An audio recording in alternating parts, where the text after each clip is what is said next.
All right, happy Wednesday, y'all. We're gonna do some notes together from the book.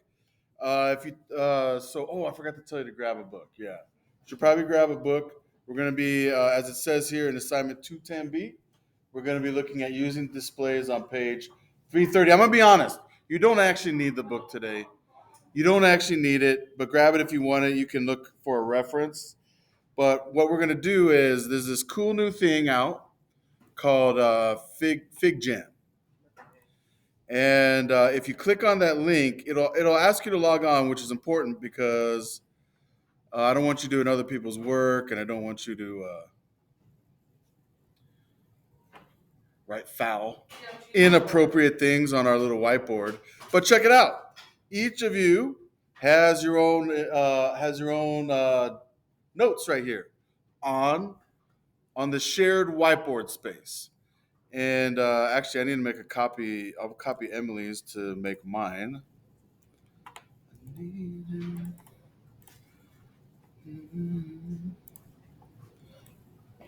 Is Kwame having snacks with you today? Oops. Not today, Kwame? Okay, I'm pitching my goal today. You guys can zoom in. If you just use your trackpad and you kind of go like that, you can zoom in. You can also touch your screen and zoom in doing the pinch motions. You can write on this by just choosing the pen tool. It's actually pretty cool. There's stamps. This right here is post-its you can put on there and little arrows you can draw. We're not going to go super deep. Today, the goal is I just want to give you an introduction to all the kinds of data displays we'll see in this chapter. There's plenty more than this. This is not comprehensive, but we still will see these. So I'm going to zoom into mine. You zoom into yours. What's cool about this is it like infinitely zooms in and out. You could like make smaller and smaller stuff. It's pretty dope. If you have a mouse, you hold space to kind of move your board around, and you can use control and your track wheel to zoom in and out. But if you're on the laptop, yeah. So what I want to show you is right here we have these three graphs right here. They hold up. Let me get my book real quick. We're back. So you guys are basically going to try to kind of emulate my notes. Together, we're going to talk about these and emulate notes. And this is all we're really doing today. So see right here, this is a text button. Right here is a text button. And when you click here, you have the chance to make it small, medium, large text, whatever. I think medium will be fine right now. And I'm going to text frequency or even frequencies right there. And what I'm trying to say there, guys, is that let me get a connect. I'm gonna get an arrow. This table, this data right here, this data right here, this display right here, this one right here, and right here are all dealing with frequencies, just like we were doing with the histogram yesterday and the bar graph. We were seeing how many people worked, or and what was it? It was after school activities. How many people had 0 to 1 activities? How many people had 2 to 3? These are all examples of ways to see frequency. You could say all of them kind of are, but these are ones where you just want to see how often is this thing occurring. All right, so let's name them and kind of just get a very quick view of what's their strengths, what they're for. So I'm gonna go to the text thing again, and I'll stay small at this time, just to kind of fit things in there. And this guy right here is just a simple pictograph, and a pictograph, like it's just using pictures, right? The thing about pictograph is it doesn't necessarily mean. Keep in mind, the pictograph is a way to make data look cute. It's the way, like us mathematicians, we know people hate math. This is what we do: is we try to make it cute. We draw little pictures of birds and stuff like that. So, so for some people it works, but just the thing to keep in mind on a pictograph is that doesn't necessarily. They might be looking at like how many birds were in tree A, how many birds were in tree B, how many were in tree C, right? But it doesn't necessarily mean like one bird. Because look at D. What do you notice in D? Right there. Look at that. You see this part right here, guys? The bird. What do you notice? It's not even a small bird. It's like the butt of the bird, right? It's like a half of a bird. So you can use pictograph. The reason they do that is each bird doesn't necessarily represent a bird. It could represent two birds. So like this could be six birds. Each bird could represent 10. So this could be like 30 birds, right? And if each bird represented 10, this would be like 25 birds. Okay. Then let's look over here. Oops, sorry. Oh no, Adriana, you don't want to be in. Oh, hold up. So both both histograms and let me zoom out so you guys. I'm sorry, my writing's in the way. Both bar graphs and histograms deal with frequencies and categories. But a histogram, and it's okay if I forget this sometimes. A histogram, more specifically, is deals with same sized intervals. Deals with same sized intervals. I'll explain what that means. I'll give you some time to type it, and then I'll explain what that means.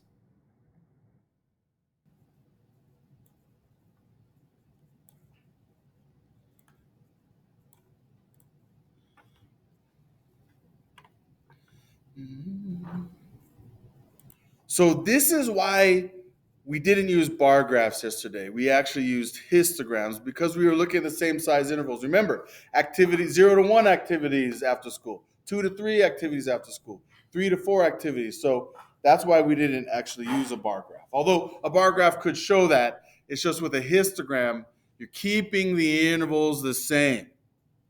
You know, it could be like it could be like looking at the Biggest Loser contestants and how many people lost 10 to 20 pounds, how many people lost 0 to 10 pounds, how many people lost 20 to 30 pounds, just making sure that each of these intervals is the exact same size.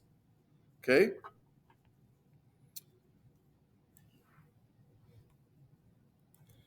We're going to go more with these frequency guys. This weirdo graph right here, if I'm being 100% honest, I don't like this graph very much. But this right here is called a stem and leaf plot. Stem and leaf. Hey, Sophia.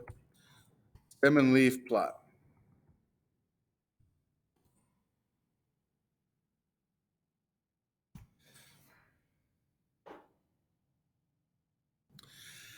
And this is to order, this helps us to order numerical data,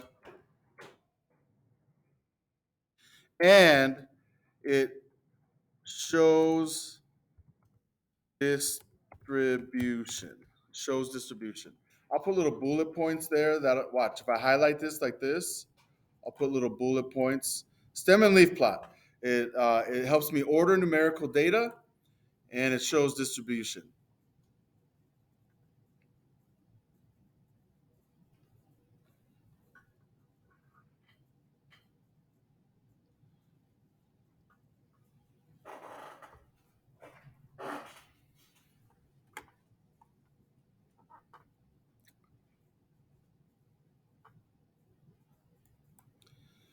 So let me give you an example because just looking at that plot doesn't really help much, guys. Here's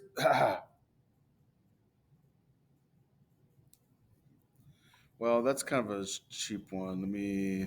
Here's a good one. Here's a good one. So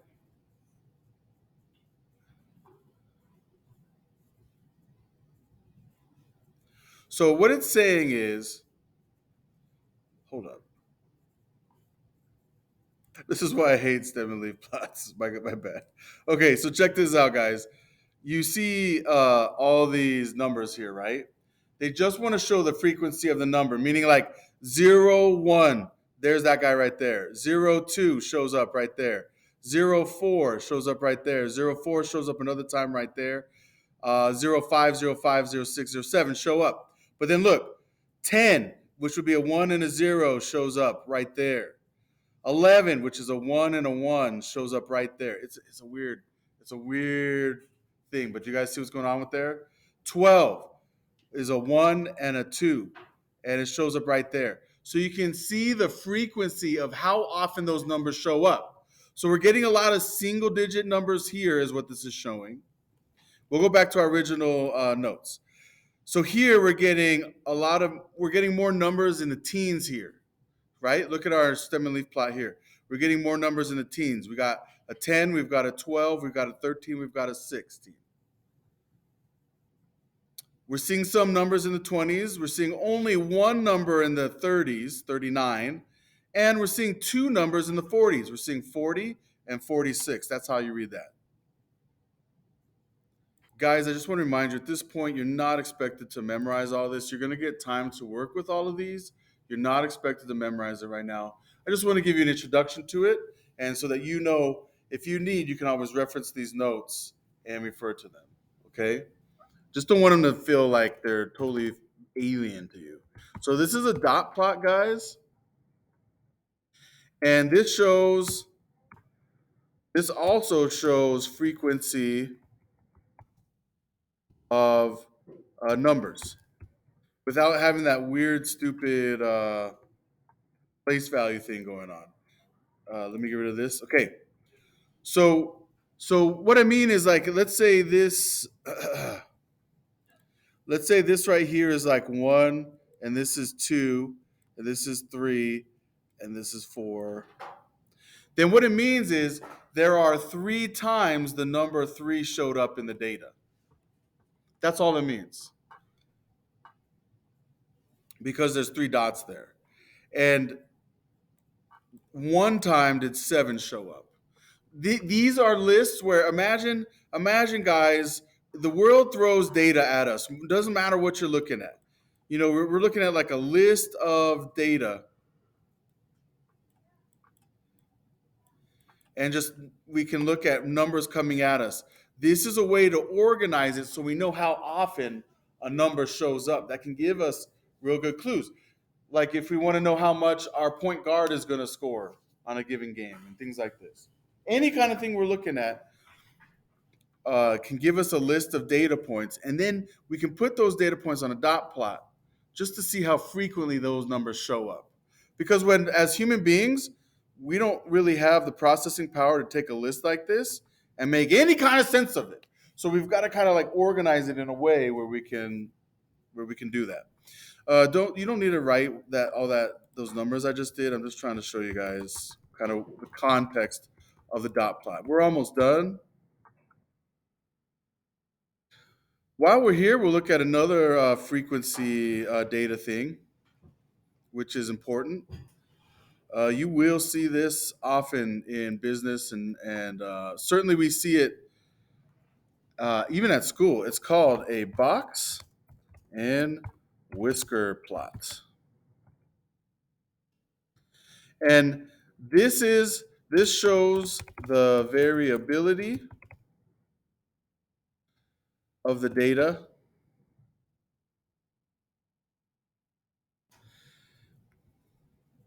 And it shows quartiles, but more specifically, let me tell you what that means. It's quartiles, meaning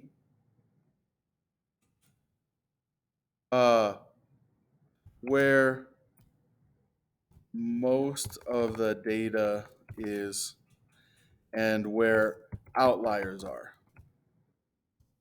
These are super important graphs. We will spend some time with these. Very important. Box and whisker plot shows the variability of the data. It shows quartiles where most of the data is and where outliers are. I'll explain it after I give you some time to type it. So let me give you a quick view of, like, let's pretend this is students' grades. I don't see any numbers, but still with this graph, I could have some sense of students' grades. So right now, just don't type, see if you can catch what I'm doing here, just a general view. This middle line right here is the median. Meaning if I put all the numbers in order, It's the middle number. So if I put all your grades in order, it'd be the one that falls right in the middle. Or if there's two in the middle, you average them out. Okay? That is this line right here. So it is the middle of the data. Now, the fact that I have this one outlier out here is is kind of bad news to me as a teacher, because it means I've only got one kid like really smacking this test. If this is a test, I've only got one kid way out here getting like a really good grade, getting 100. However, I've got a little bit of hope, because here's the middle, and there's not many people scoring less than the middle. You can see right here, there's this small kind of amount of kids in those lower grades. And then there's that one kid who just like is like totally out of it right there, right? But look, I got this nice little chunk. So as a teacher, I'm like, if this were grades, if this were like a test grade, I'd be like, you know what? I'm a little bummed that only a few people are way over here in the hundreds, but I'm kind of happy that at the median I'm getting a lot of higher scores just past the median. This is kind of it's they say it's skewed left. We'll talk about why later, but a lot of my kids are past the median grade. Could be a really good sign. Unless of course that median grade is really low, then that would be a bad sign. Okay, again, we're not in memorizing. We're just in introduction mode. And let's see, we only have three more graphs, and then we're done for today, guys. Okay. This right here is the most common one. If any of you guys are into crypto or stocks or whatever, then these are those. Oh, Mesa, I ran into one of our old favorite students. Oh, sorry. He was like, I should have listened to you. I'm into exchange, foreign exchange money, like, and derivatives. And so he's reading line graphs and he's making money. He's like, yeah, man, when I see a double dip, that means buy, buy, buy. When I see this, it means sell. He's like, I should have listened to you, Kalama. Anyways, this right here is called a line graph. Go ahead and type it. This is a line graph. And we use this it helps us see trends so that we can make predictions, so that we can see like, where's our business going? Where are populations going? How much money over time is being spent, thing like this. A line graph really is how data changes over time. Usually your x-axis is going to, down here, your x-axis is usually going to be time. In fact, let's bust out the pen. Let's do some cursive. This is usually about time right here. If you want. You don't have to. I just thought I'd break out my fancy pantsy pen. My fancy pantsy pen.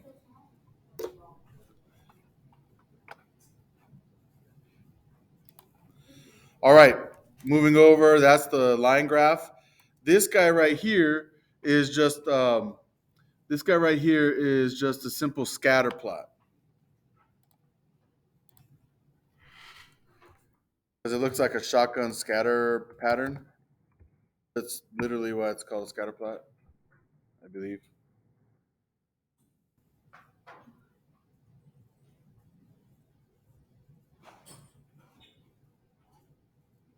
Now, this is really important. This will show up a lot, and this is what we're dealing with in functions. The scatter plot shows relationships. Zoom out. The scatter plot shows relationships between two variables. I'll shrink this down. Scatter plot shows a relationship between two variables, your x variable and your y variable. When I do x, I get this y.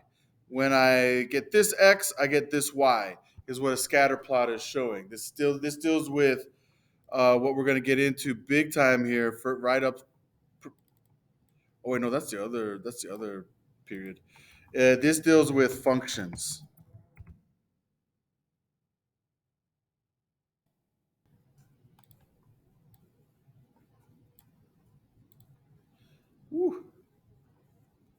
format this?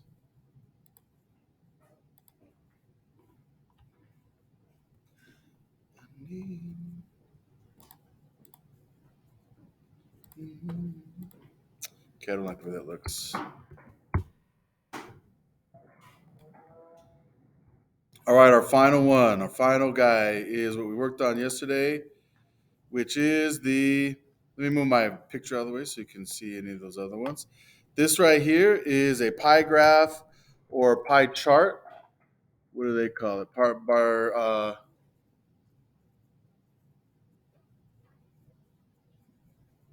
Oh, they're calling it a circle graph. Nah, nah. We're gonna call this a pie graph, but they call it a circle. So I'll put in parentheses circle.